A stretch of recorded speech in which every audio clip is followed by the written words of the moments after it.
JB 타임즈. 더마카와 함께 시선 집중의 문을 열겠습니다. 어서 오세요. 네, 안녕하세요. 더마카입니다. 오늘 아침 다양한 촌철님들의 아침 풍경을 볼 수 있는 댓글로 먼저 소개를 하겠습니다. 네. 이미령님, 아침 준비하면서 커피 내리고 유튜브도 켜고 저의 아침 루틴입니다. 창원은 잔잔히 비가 내립니다.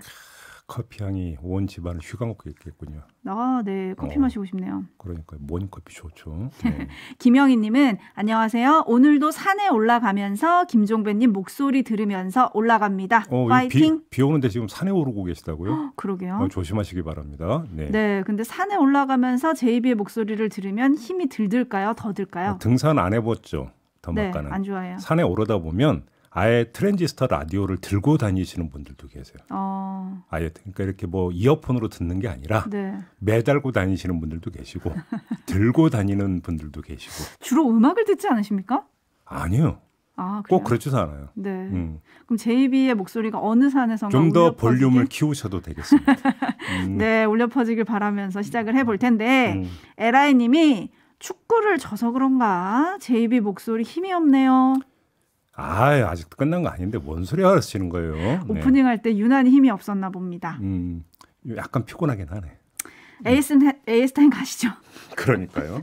네, 카타르 월드컵 두 번째 경기 가나전을 정리를 해야 할 것 같은데요. 우리 선수들 잘 싸웠지만 아쉽게 3대2 패배를 안았습니다. 마지막 코너킥이 주어지지 못한 게 한처럼 남았는데 그죠? 그래서 이번에는 심판을 퇴장시켜야 한다. 뭐 이런 얘기까지 지금 인터넷을 뜨겁게 달구고 있긴 하거든요. 네. 어쨌든 후반 두 골을 몰아친 조규성 선수 그리고 우리나라 대표팀의 캡틴이죠. 손흥민 선수의 이야기 잠깐 들어보시죠. 이제 진짜 오늘 한 경기가 진짜 마지막이라고 생각하고 진짜 불사질러서 뛰어보자 했는데 이렇게 조금 너무 아쉬운 것 같아요. 아직 끝난 건 아니고 한 경기 남았거든요. 진짜 끝까지 진짜 저희 포기하지 않고 끝까지 진짜 선수들 다 불사질러서 열심히 할 테니까 포기하지 않았으면 좋겠고 참 너무나도 아쉽고 좀 쓰라린 패배인 것 같아요. 근데 마지막 경기에서 다 가지고 있는 것들 다 쏟아 부어야 분명히 가장 어려운 경기가 될 거고 그렇기 때문에 잘 회복해서 경기장 안에서 모든 걸 다 쏟아붓는 그런 경기를 해야 하는 게 가장 중요할 것 같습니다. 네, 손흥민 선수는 모든 걸 다 쏟아붓겠다고 했고 조규성 선수는 불사지르겠다고 했는데요. 네. 우리 선수들 고개 숙이지 말고 마지막까지 힘냈으면 좋겠습니다. 네. 제이비 어떻게 보셨어요? 어제 경기? 우루과이전은 손에 땀을 쥐고 봤고요. 어제는 땅을 치면서 봤습니다. 땅을 치면서. 근데 아직 한 경기 남아있잖아요. 남았죠. 이때는 박수 치면서 볼 준비가 되어 있습니다. 그리고 4년 전 월드컵에서 우리가 독일을 2대 0으로 격파할 때 그게 조별리그 마지막 경기였던 걸로 제가 기억을 하거든요. 아니 4년 전에도 그랬으니까 이번에도 얼마든지 할 수 있는 거잖아요. 저희가 대대로 조별리그 마지막 경기는 강했습니다. 그러니까요. 네. 끝이 좋으면 되는 거거든요. 그러니까요. 그렇지 않습니까? 네, 성나님이 끝날 때까지 끝난 게 아닙니다. 파이팅 해주셨는데요. 짱가님도 열심히 뛴 선수들 다음 경기에서도 다치지 마시고 힘내세요 해주셨거든요. 네. 그리고 우리랑 같은 조죠. 포르투갈과 우루과이는 2대 0으로 포르투갈이 승리를 했습니다. 포르투갈 이미 뭐 2승 챙겼으니까 그냥 포르투갈은 편안하게 가시고. 쉬엄쉬엄 해도 돼요. 쉬엄쉬엄. 네, 그 16강전도 대비해야 되잖아요. 주전 대급 이러면 안 돼. 김세지 주전 그렇죠. 다 투입했어요. 그냥 우리가 이길 거니까. 네. 어쨌든 16강 경우의 수를 또 따져야 되는 시간이 왔거든요. 더 자세한 이야기는 저희가 잠시 후 2부에서 카타르 현지 연결을 해서 좀 짚어보도록 하겠습니다. 시선 집중해 주시고요. 제이비타임즈 오늘 주목할 뉴스들 제대로 챙겨드리겠습니다. 첫 번째 뉴스 어떤 건가요? 정부와 화물연대 간의 협상이 일단 어제 결렬이 됐어요. 그에 앞서서 윤석열 대통령은 수석 비서관 회의에서 이런 말을 했는데요. 이재명 대통령실 부대변인이 전했거든요. 한번 들어보시죠. 윤석열 대통령은 수석 비서관 회의에서 화물연대 집단 운송 거부 사태와 관련해서 노사 법치주의를 확실하게 세워야 한다고 강조했습니다. 노측의 불법행위든 사측의 불법행위든 법과 원칙을 제대로 세워야 한다는 것이 윤 대통령의 입장입니다. 네, 윤석열 대통령 또 오늘 국무회의를 직접 주재하는데 이 자리에서 업무 개시 명령을 심의할 예정이다. 그래서 오늘 시멘트 부문에 대해서 먼저 업무 개시 명령을 발동할 가능성이 있다. 이런 지금 보도가 나오고 있습니다. 네, 어떻게 봐야 될까요? 자, 두 가지로 나눠서 한번 그 진단을 해보죠. 먼저 업무 개시 명령의 정당성인데요. 화물 자동차 운수사업법 제14조 1항을 보면 이렇게 되어 있습니다. 국토교통부 장관은 운송사업자나 운수종사자가 정당한 사유 없이 집단으로 화물 운송을 거부하여 화물 운송에 커다란 지장을 주어 국가 경제에 매우 심각한 위기를 초래하거나 초래할 우려가 있다고 인정할 만한 상당한 이유가 있으면 그 운송사업자 또는 운수종사자에게 업무 개시를 명할 수 있다. 이렇게 되어 있는데 요걸 근거로 업무 개시 명령을 내리겠다라는 거죠. 자, 그러면 여기서의 쟁점은 뭐가 되겠습니까? 정당성 아니겠습니까? 그렇죠. 정당한 사유 없이 이렇게 되어 있으면. 네. 관련해서 민주노총은 어제 뭐라고 주장을 했냐면 오히려 정부의 정당성이 결여됐다 이렇게 주장을 했거든요. 지난 6월 합의를 보면 컨테이너와 시멘트에 대해서 운영 중인 화물자동차 안전운임제를 지속 추진하고 품목 확대 등을 논의한다고 돼 있는데 정부가 이를 이행하지 않아서 정당한 투쟁에 나선 것이다. 이런 주장 아니겠습니까? 논의가 제대로 안 됐다라고 하는 것은 저희와 화물연대 인터뷰에서도 이미 그 화물연대가 주장을 했던 바잖아요. 네. 그러니까 정부 여당이 현행 안전운임제 3년 더 시행한다라고 하는 것은 밝혔지만 품목 확대 얘기가 빠졌고 그간 관련 논의가 없었다라는 점이 정당성을 둘러싼 논란의 핵심이 될 수 있다. 이게 정부의 정당성을 탄핵하는 내용이 되겠느냐, 화물연대의 정당성 주장을 탄핵하는 내용이 되겠느냐. 이게 쟁점이 될 거다. 이렇게 봐야 될 것 같습니다. 이게 첫 번째고요. 두 번째는 좀 더 큰 틀로 윤석열 정부의 노동정책 기조를 한번 좀 짚어봐야 될 것 같은데 윤석열 정부 출범 후 지금까지 노동 분야에서 큰 고비가 두 번 있었던 것 같습니다. 하나는 대우조선해양 하청노조 파업이 있었고요. 기억하시죠? 네. 또 한 가지는 화물연대 파업 아니었습니까? 그렇죠. 근데 두 고비 모두 결과적으로는 막판 협상이 타결이 됐어요. 과정이 어찌됐든 간에 정부가 협상과 타협을 끌어낸 거죠. 그런데 이번엔 강경 모드거든요. 자, 이것이 노동정책의 전환을 의미하는지가 지금 관심사다. 이렇게 봐야 될 것 같습니다. 지금의 강경 모드가 또 한 번의 협상 타결을 끌어내기 위한 압박, 전술일 가능성도 물론 배제할 수가 없죠. 그래서 그 여지도 남겨놔야 되겠지만 그게 아니라 정말로 업무 개시 명령을 발동을 하고 그래서 법을 앞세워 가지고 화물연대 소속 노동자들의 어떤 사법 처리에 들어간다. 만약에 이렇게 가버린다고 한다면 이건 노동정책의 전환이라고 봐야 될 것이다. 이런 말씀을 드려야 될 것 같고 그것이 노동 분야로 한정이 되는 것이 아니라 윤석열 정부가 마이웨이 기조를 좀 최근 들어서 강화하고 있는데 그것의 일환으로서도 해석될 수 있는 여지가 있다. 이렇게 봐야 되는 거겠죠. 그래서 정말로 일방주의로 가는 거냐. 그 갈림길에 다다른 것 같다. 이런 말씀을 드리겠습니다. 네. 근데 정부랑 화물연대가 일단 어제 첫 교섭은 결렬이 됐고 내일 지금 다시 만나서 대화를 하기로 했잖아요. 그런 스케줄이 잡혀 있는데 오늘 업무 개시 명령을 내리면 어떻게 되는 겁니까? 일단 오늘 업무 개시 명령을 내리면 일단 그것이 커다란 압박이 될 수가 있는 거고요. 협상은 타결을 목표로 하는 거기 때문에 타결이 이루어지는 순간에 업무 개시 명령은 뭐 더 이상 유효하지가 않게 되는 거 아닙니까? 그러니까요. 자동으로 업무 개시가 되는 거니까 뭐 이것까지 염두에 두고 먼저 침으로써 압박을 하겠다 이런 취지인 것 같습니다.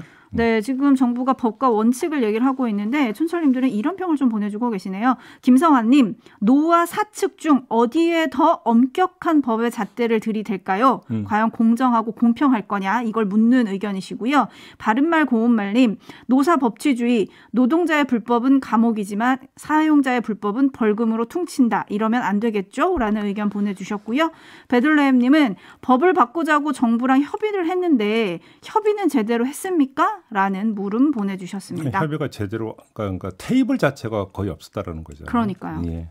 그리고 어제 중앙재난관리안전대책본부 회의가 열렸잖아요. 네. 이번 파업건과 관련해서 그래서 민방위복을 입은 이상민 행안부 장관이 등장을 했고 한 기자가 파업인데 왜 중대본까지 꾸렸습니까? 이런 질문을 했다고 합니다. 네. 거기에 대해서 이상민 장관 국가 핵심 기반이 마비됐을 때는 코로나19 그다음에 이태원 참사하고 똑같이 사회적 재난으로 분류를 해서라고 얘기를 했는데 이태원 참사라는 단어가 좀 귀에 꽂히고요. 어떻게 들어야 될까요? 그러니까 지금 얘기대로 그 사회 재난에 교통, 통신 등과 같은 기반 시설 마비도 포함이 되어 있긴 해요. 그래서 지금 정부는 화물연대의 파업으로 인해서 물류가 지금 마비 상태에 지금 빠져들고 있다. 그래서 뭐 경부단계도 심각으로 어제 올렸다. 뭐 이런 이야기가 나오고 있지 않습니까? 네. 근데 그러면 제가 하나 좀 여쭤보고 싶은 게 화물연대나 철도나 버스나 이런 노동자들이 파업을 하면 그때마다 그건 다 사회 재난이 되는 겁니까? 그러면 그 노동자들은 다 사회적 재난의 주범들이 되는 겁니까? 그러면 이 나라에서 파업은 도대체 어떻게 할 수 있는 겁니까? 그런 점에서 놓고 본다면 좀 정부의 답이 좀 필요하다고 생각합니다. 네, 정부의 답이 궁금한데요. 지금 말씀드린 이상민 장관의 말 두 번째 뉴스랑 좀 연결이 되는 것 같은데 두 번째 뉴스 어떤 거죠? 이상민 행정안전부 장관 파면 용구는 받아들여지지 않았고 시한은 지났습니다. 오히려 여당 의원들이 윤석열 대통령은 답하지 않았고 오히려 여당 의원들이 대답을 했는데 국민의힘 소속 국정조사 특위위원들이 어제 기자회견을 열어서 이렇게 주장을 했습니다. 이태원 참사를 윤석열 정부 퇴진의 불쏘시개로 삼으려는 정략적 기도를 중단하십시오. 이러한 조치가 수반되지 않는 정략적 국정조사에 결코 동의할 수 없으며 국정위원 사퇴도 고려할 것입니다. 네, 강에 강으로 맞서고 있다. 이렇게 정리를 해도 될 것 같습니다. 네, 지금 들으신 목소리는 국조특위 여당 간사 이만희 의원의 목소리였는데요. 그럼 어떻게 되는 거죠? 자, 그럼 또 이번에 이제 민주당으로 이제 시선을 돌려야 되지 않겠습니까? 네. 어떤 말이 나왔을까 궁금해서 보니까 이재명 대표가 최고위원회의에서 이런 말을 했더라고요. 함께 들어주시죠. 필요하다면 원안과 준예산을 선택하는 것이 아니라 우리가 가진 권한을 행사해서 증액은 못할지라도 옳지 않은 예산을 삭감한 민주당의 수정안을 선택하는 것도 하나의 안으로 우리는 가지고 있을 것입니다. 네, 역시 이것도 강이죠. 그러니까 간단히 정리하면 양쪽이 패를 하나씩 쥐고 막 흔들면서 상대의 양보를 요구하고 있다. 서로 마주보고 달리고 있다. 이런 이야기가 되는 건데 자, 그러면 관심사는 뭐가 되겠습니까? 마주보고 달리면 정면 충돌이잖아요. 그렇죠. 피하기 위해서 누가 먼저 핸들을 돌릴 것이냐. 어허. 이게 지금 관심사 아니겠습니까? 자, 이렇게 판정리를 하면 될 것 같은데요. 국민의힘 국조특위 위원들이 사퇴하면 민주당 카드는 뭐가 되겠습니까? 있습니다. 어제 진성준 원내 수석 부대표가 말한 대로 야당끼리 그냥 국조 실시하는 카드가 남아 있습니다. 정반대로 민주당이 삭감 예산안을 단독 처리하면 국민의힘 카드는 뭐가 되겠습니까? 없습니다.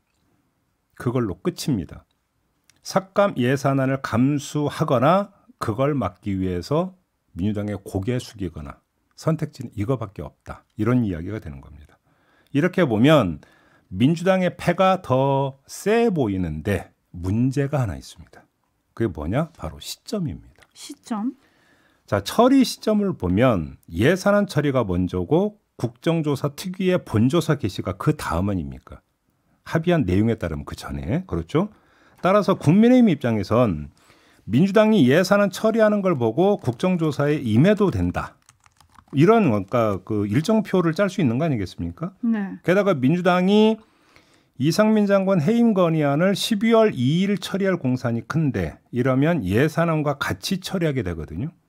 그래서 국민의힘은 말 그대로 하는 걸 봐서 입장을 최종 조율할 수도 있다. 그러니까 카드를 꺼내드는 시점은 민주당이 먼저고 국민의힘이 그 다음이다. 이런 이야기가 되는 거죠. 하는 거 봐서라는 거는 이제 민주당이 어떻게 나오는지를 봐서. 바로 그거죠. 어허. 민주당이 하는 걸 봐서 정말로 국조특위 위원직을 사퇴를 해서 국조특위를 반쪽짜리로 만들 것이냐 말 것이냐. 이거를 국민의힘에서 판단할 수 있다라는 겁니다. 결국 관심사는 여기까지 도달하기까지 며칠이 지금 남아있는 거 아니겠습니까? 그 며칠 동안에 이른바 치킨 게임의 상영 기간이 되는 건데 이것이 동시에 이것이 뭐가 되는 거냐? 백조 헤엄 기간이기도 하다. 백조가 수면 위에서는 고고하게 고상하게 유유자적 그러지만 발밑에서는 엄청 밝까 막 열심히 이제 뭐 물 헤치고 있는 거 아니겠습니까? 네. 물밑 교섭이 얼마나 되느냐. 며칠 안 남았다. 이런 얘기가 되는 거겠습니다. 그리고 또 여기서 가장 잊지 말아야 할 분들은 바로 유족들의 마음이겠죠. 헬레나 님이 이런 의견을 주셨어요. 12구 참사 유가족분들 어떤 마음일지 너무 슬프고 아픕니다. 정치권이 이걸 기억해야 됩니다. 정쟁으로만 이용하시면 안 돼요. 라는 의견을 보내주셨거든요. 네. 그리고 여당의 대응 전략은 잠시 후 유상범 의원에게 한번 들어보겠습니다. 네. 시선 집중해 주시고 JB타임스 다음 주목할 뉴스 어떤 건가요? 그 참사 관련 이야기 하나만 더 하겠습니다. 12구 참사로 타격을 받은 사람들이 이태원 지역의 소상공인들 아니겠습니까? 맞죠. 이태원 1동의 매출은 24일 기준으로 61.7%가 감소했다고 하고요. 이태원 2동은 20.3%가 감소를 했다고 하는데 그래서 중소벤처기업부가 지원 대책을 어제 내놨습니다. 기초단체가 재해 중소기업 확인증을 발급해주면 영업 결손액을 피해 금액으로 인정을 하고 업체당 긴급 경영자금을 최대 7천만 원까지 1.5%의 금리로 최대 3년 거치 4년 분할 상환 조건으로 지원해 주겠다. 이런 내용입니다. 네, 정부가 서울 용산구를 특별 재난 지역으로 선포를 했고 이제 이런 대책까지 내놓은 건데요. 도움이 될지 좀 평가를 해볼까요? 이건 당연히 해야 되는 지원이라고 봐야 되겠죠. 여기에 대해서 토달고 싶은 생각은 1도 없고요. 근데 이게 끝이냐? 이게 다냐? 요건 좀 따져봐야 되는 거죠. 자, 지금 유족에 대한 보상이냐 배상이냐를 놓고 뭐 정부 안에서 뭐 엇갈린 표현이 나오던데 한번 이렇게 봅시다. 만약 배상으로 귀착이 된다면 보상과 배상의 차이가 있지 않습니까? 다시 말해서 정부의 과실이 인정이 돼서 보상이 아니라 배상을 해야 되는 상황이 되어버린다면 근데 그 정부의 이 과실 때문에 이태원 지역의 소상공인들이 결과적으로 손해를 입은 것으로 간주가 된다면 그래서 소상공인들이 손해배상 청구 소송을 낸다면 어떻게 될까? 이게 또 남아있는 문제 아니겠습니까? 자, 코로나 국면에서의 손실보상금 기억하시죠? 이거는 말 그대로 보상 차원이었거든요.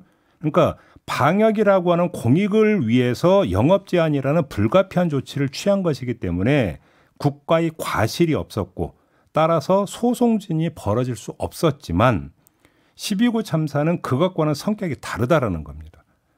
국가의 과실이 인정되는 순간 국가는 배상 책임에서 자유로울 수 없게 되고요.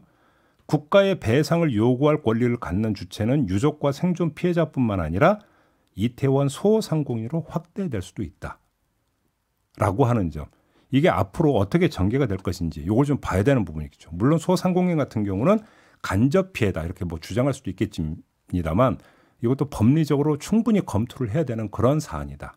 이렇게 일단 좀 말씀을 드려야 될 것 같습니다. 지금 JB가 국가의 과실이 인정되는 순간이라고 해주셨거든요. 네. 그 얘기는 결국 참사의 진상 규명 이게 핵심이다. 이렇게 봐야 될까요? 당연하죠. 그리고 이미 뭐 일부 피의자를 입건한 사람들 업무상 과실치사상 그러니까 경찰 특수본에서 뭐 이렇게 지금 적용을 하고 있지 않습니까? 그 순간에 뭐 사실은 이야기가 되는 거죠. 다만 그 범위가 이른바 꼬리로 한정이 된다라고 하는 게 지금 문제인 것이죠. 그렇죠? 네. 오늘이 참사 한 달인데 문제는 지금까지 사과한 지도부가 있는가 그리고 진상규명이 어디까지 갔는가 이것도 좀 되새겨봐야 될 것 같습니다. 알겠습니다. 자, 이렇게 마무리하죠. 더마카 수고하셨습니다. 고맙습니다.